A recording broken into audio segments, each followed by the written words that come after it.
as the new Speaker of the House, duly seconded by many of our colleagues, and gathering the majority vote of 186.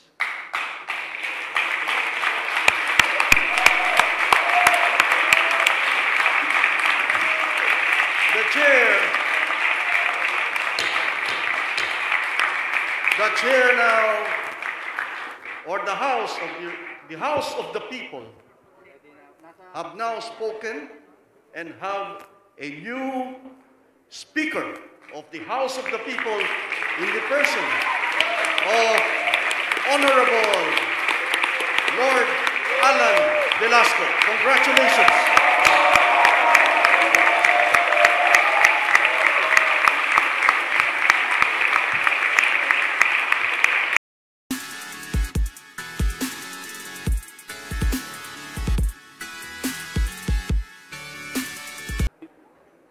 I. Please state your name.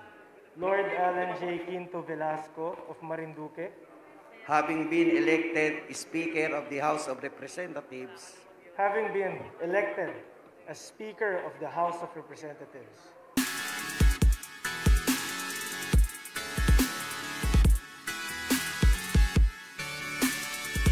kung valid yon, Banana Republic na tayo. So you mean if I can somehow get 152 to meet in another country club tomorrow, yung ipapasa ko doon, magiging valid? Never in the history of the Philippines ganito kababoy ang ginawa sa Kongreso. Never. Never.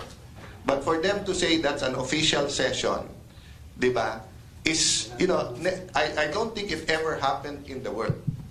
So it will be part of the Guinness Book of World Records ng pinakapambababoy sa isang legislature. Congress is not a noontime show. Congress is not here for entertainment. Congress is not a circus. This is the House of the People.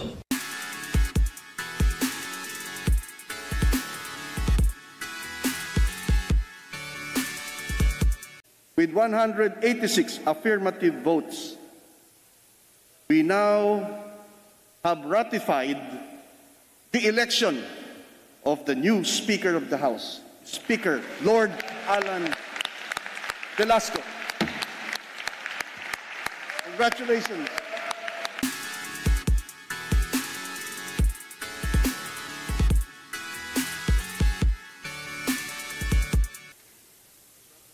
to the Filipino people, to my dear colleagues,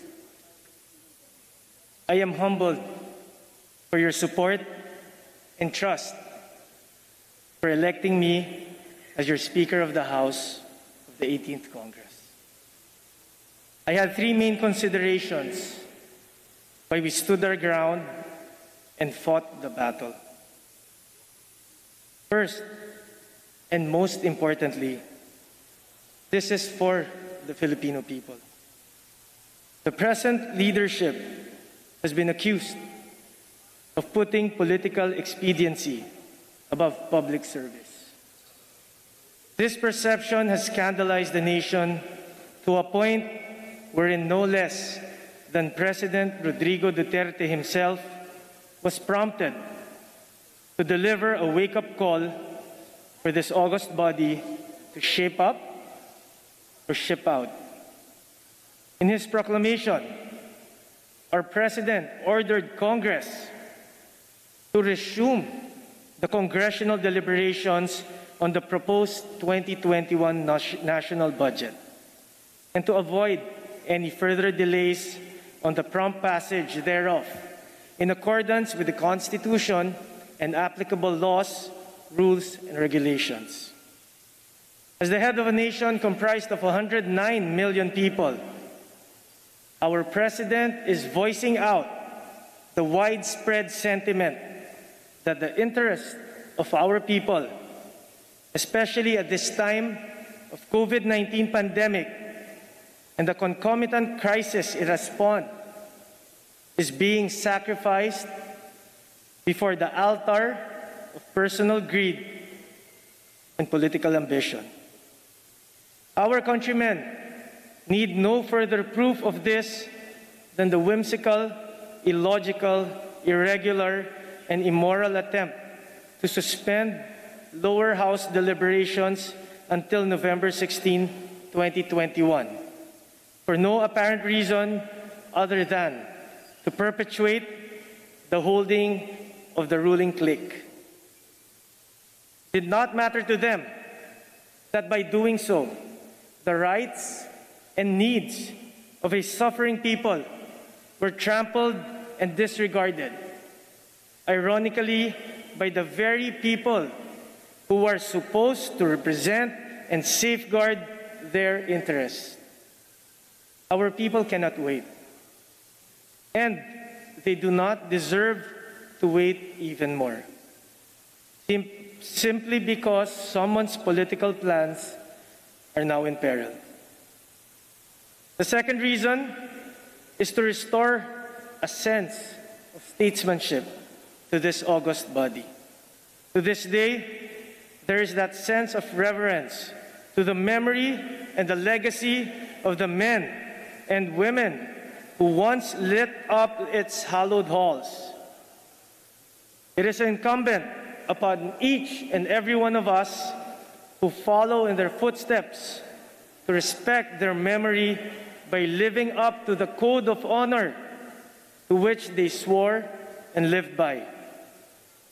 Recent days, the collective integrity of this body has been subjected to a nationwide uproar, sadly affecting many of its members who had no fault or participation.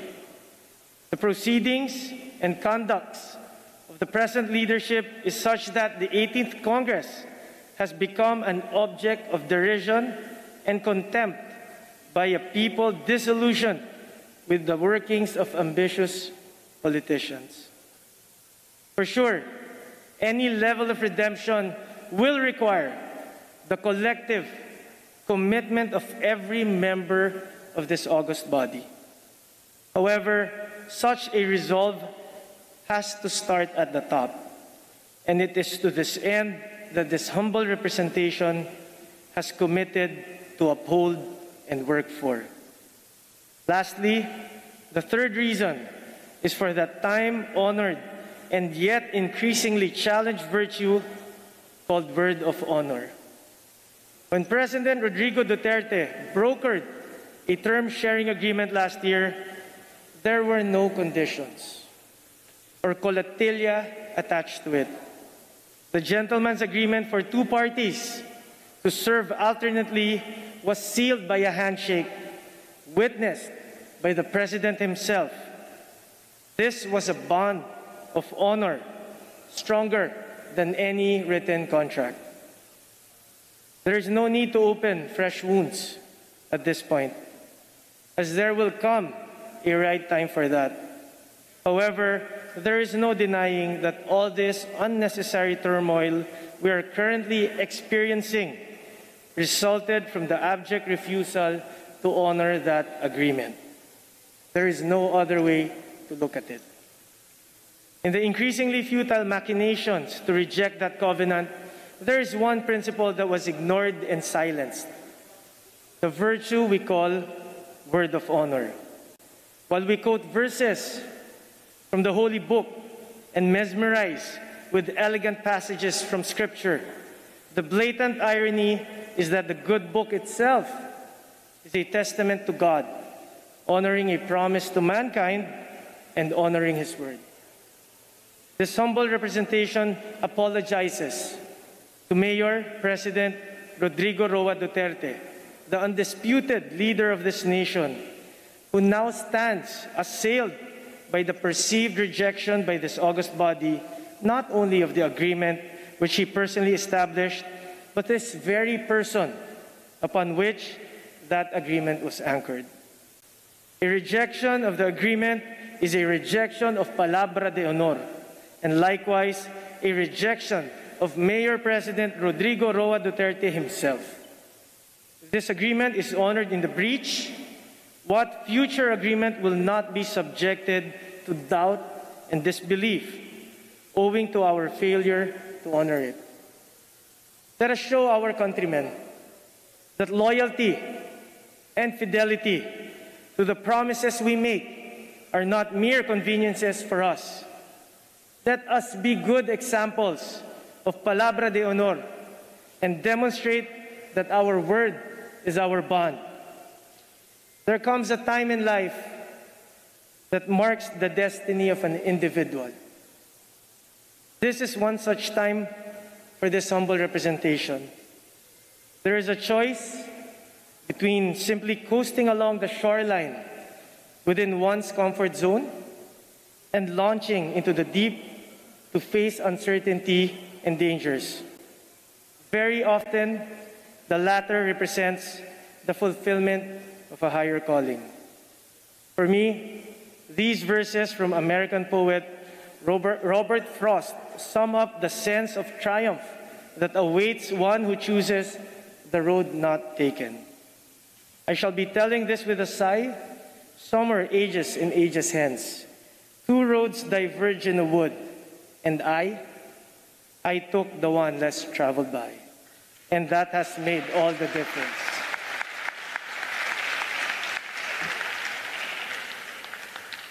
This is for our people, for this august body and this institution we call Congress, for the word of honor of our beloved President Rodrigo Roa Duterte, and for God who makes all this happen. To the Filipino people, we will not let you down. For God and country, maraming salamat po. Mabuhay po ang Kongreso, mabuhay po ang sambayan ng Pilipino. Majority Leader.